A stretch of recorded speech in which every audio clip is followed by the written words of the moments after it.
Well, hello guys, ain't this a bummer? Seems like the days that I get to go metal detecting, it's always raining. I've only got certain days, I've got so many other things going on for other videos. So, sorry got another rained out day. But anyway, I thought I'd share today on this rained out occasion. A lot of people ask me, Donnie, how do you clean your shotgun shells? And I'll show you today how to clean them. And on another day, a rained out day later on, I'll show you how to make displays. You can see these displays right here. They make beautiful displays. You can shape the wood any way you want them, color them any way you want them, and stick them in there. They make great displays. I even made one last year of the state of Tennessee, and I gave it away on a channel video. You can see it right here. Really make beautiful displays. But anyway, guys, a lot of people, you know, these are called headstands. That's the, I guess, the technical name for it. But me being an old hillbilly mountain boy, I just call them shotgun shells. Shotgun shells, baby, when I find one. And a lot of people hate them. They want to, oh, we don't care nothing about shotgun shells. They just sling them across the hill. Well, guys, they are part of history. Just like an old dime or an old nickel. They may not be worth nothing, but they are history. They are history. And my goal is to find the oldest one I can find when they first started making them in a shell casing instead of just shoving shot down in a old barrel, you know, put shot in behind it, powder. But I found probably to date, over 500 of these things. And that's just in the last 2 years. And I've made a video too about why they're in these woods. A lot of people that's not from these mountains don't understand why are there so many shotgun shells. No, they're not shooting ducks, and they ain't just up there shooting the woods down. They're putting meat on the table, squirrel meat. They fed many a family and many a kid's mouth over time in these woods. This good old squirrel meat. Good eating too. But anyway, I'm going to show you today how I clean these shotgun shells. They're easy. I'll just show you an easy technique, an easy way to do it, and what you need and how to do it. So, hope you enjoy. Let's get started. Well, guys, right here, here's some of the tools that you need. You can see the picture right here. This is what I use. Sometimes, occasionally, you know, it just makes it easier for me, but you don't need all that. All you need is just a couple of brushes. The finishing brush is always the key to make your shotgun shells look good, is a brass brush. The brass makes it pretty. You start out with an old regular steel wire brush. That'll get it clean. Then you finish it off with a brass brush. I about wore these out. This is your finishes brush. This is what makes them look like new if they're good metal in them. Okay? And this is, I'll show you what they use this for. It's a cutting tool. You don't use this very often. And, you know, scissors. And a file when you got a rusty cap in it. You know, the primer. I'll show you that. But anyway, that's the tools you need. Now, on the piece of wood you need, you could use a 2x4 like I've been using. I wore it out. I've put so many shotgun shells through it. I used an old 2x2 and drill holes in it. So I just use an old piece of wood here. You see the picture here. There's a layout and the measurements of what I done. It's simple. You don't even have to have a piece of wood. You can put it in anything. Or you can just hold it in your hand. It's up to you. But I'm trying to show you what I do to make it easy. And you just, on your piece of wood, you just mark it. This piece of wood I got here is 10.5 inches long and they're 1.25 inches apart on where the holes are. And I marked mine, so I go to busy drilling, I'll forget and I'll drill too many holes. I got 3 12 gauges, 2 16s, 2 20s, and a 410, which is very rare, but you do find them, okay? When you find a 10 gauge like I found, that's just something extra you have to. They will barely fit in a 12. But anyway, that's how I do it. And here, you see a picture here on the paddle bits you use to make your hoe. For the 13/16 is for a 12 gauge. That'll fit the 12 gauge perfectly. And then the 3/4, that's for a 16 gauge. And the 11/16, that's for a 20 gauge. And the little old 410, it's just a little bit big, but it's a 1/2 inch, is what I'm using. Okay? And another little thing I wanted to bring a note to you. You take an old regular nickel. It is basically the same size as a 12 gauge shotgun shell. See there? The same size. I thought that's kind of odd, but that's the way it is. That's why they read kind of the same on certain detectors. And on a 20 gauge, a penny is the same size as a 20 gauge. If you'll see right there. Sure is. Same size. A dime is not really consistent with none of them. I've tried that. But anyway, guys, we get started here. I've got my old block of wood. Put it in my vise, an old trusty vise. Now forgive this old, I don't have a fancy shop. I'm just as an old garage bench. Okay? It's working on vehicles, boats, or just anything you need to do. It's just an old work garage. So, what I usually do, I'm going to drill my, you got your piece of wood, like I said.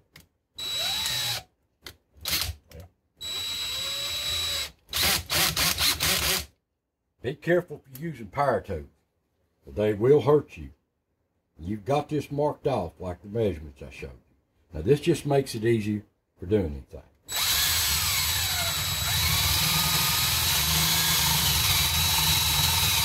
There you go. I got my clutch set down too.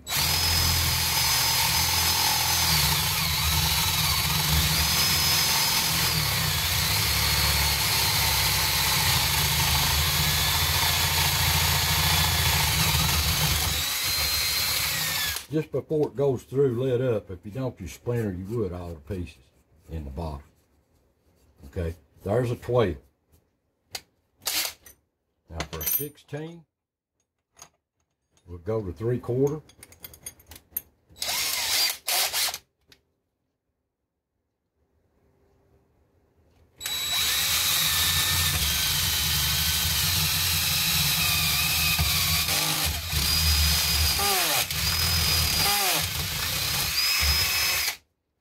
I try to set my clutch where it barely, where it slips, something goes wrong. Okay, we got a 12 and a 16. We'll do a 20, which is 11/16.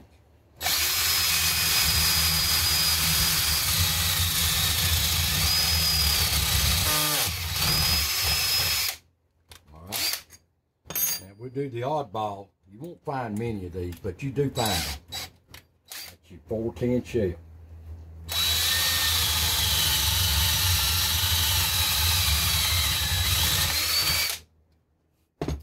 Once you basically got that, I just take an old file or sanding paper,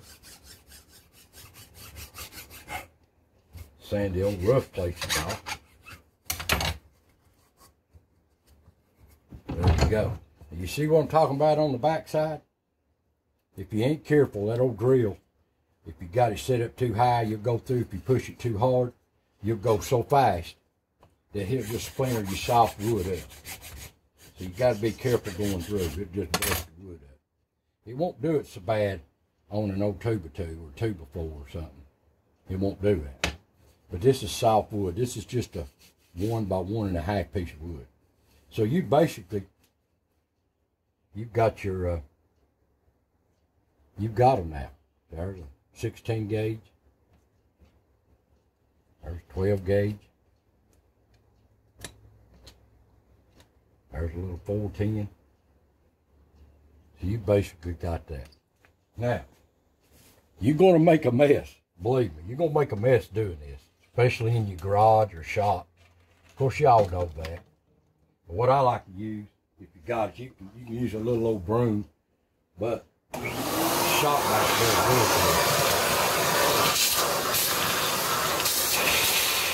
Now, after you got it shop, got your mess cleaned back up, I usually take a little piece of sandpaper, clean up all the little burrs on it.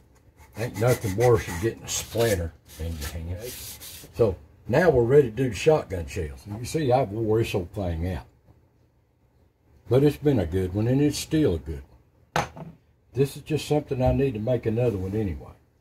So, what we want to do for shotgun shells, we want to prep these things. Now, like I said, here's the tools I use. And now, you can clean these. You can take just some old regular white vinegar,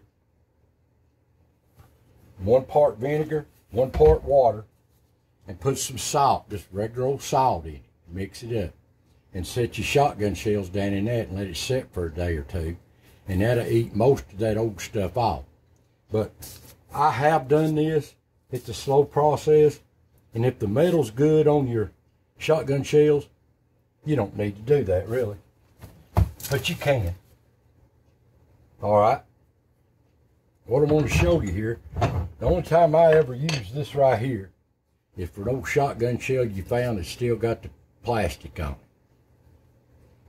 What I usually like to do is I put it in the vise. The vise is so handy. And I go right here and cut right at the edge of the head stamp. This little old saw.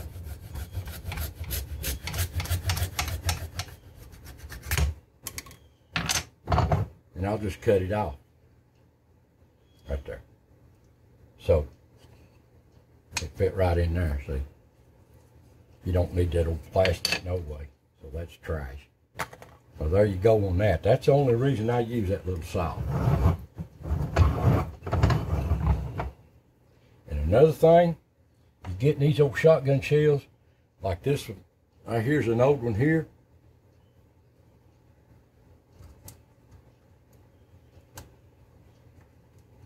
Get them in there. They're kind of tight sometimes. They ain't perfectly round.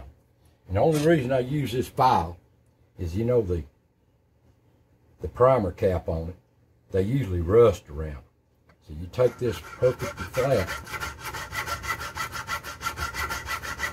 and you try to knock that rust down.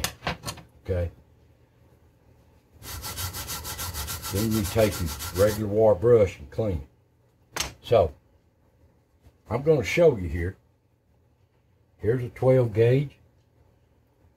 This is what they look like right now. Put these in here with 3 of these. The reason, if you find so many of them, you can do them all at once instead of saves you a little bit of time. Okay? That's the only reason I do that. Clean up these 12s, put some 12s in it. Let's stick a 16 gauge in it. And what I'm saying is now, when you got some that's kind of rough around here or too high, what I usually do is take these old rough scissors and I go around here and I cut it. Just cut around it, cut real easy, that old metal does. You got to cut them down to fit your board. If you get too deep, they'd be sticking up. So you have to cut them down. And you still got to get them round. If you don't get them perfectly round, they won't go in your hole. Guys, a little trick, a little advice too. I've done it too. But when you clean these old nasty shotgun shells that's laid in the ground for 100 or plus years old, they put off old dust and stuff like that. You breathe that old dust. Best wear an old dust mask or a rag or something around your nose. It sneezes me to death. So good wearing old dust mask. That really helps you. That's good advice right there, believe me. You'll find out. I'll take this regular old steel brush when you got these loaded with all your shells here. This makes it handy if you find a bunch of shells you want to clean. Little elbow grease.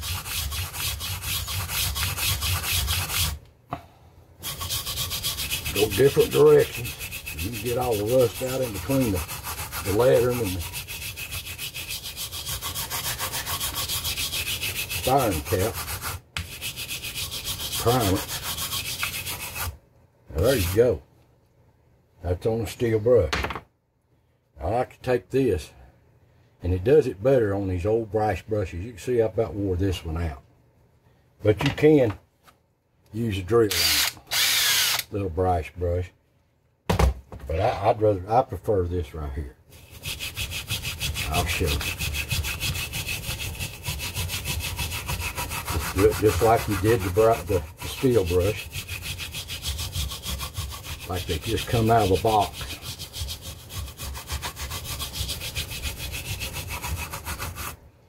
So, I'll show it to you.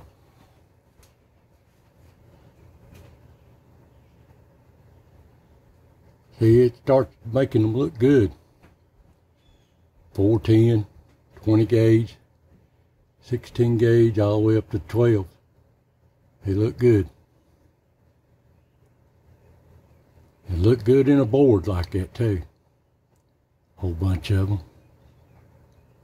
Well, that's how I clean them. Another thing I didn't mention, these things I add up. One thing you want to do before you even get to this step we just done, you want to get these old shells, they come in dirty. You'll just have to take an old wire brush here, a little bit in, and clean the sides of them off. They'll be full of dirt.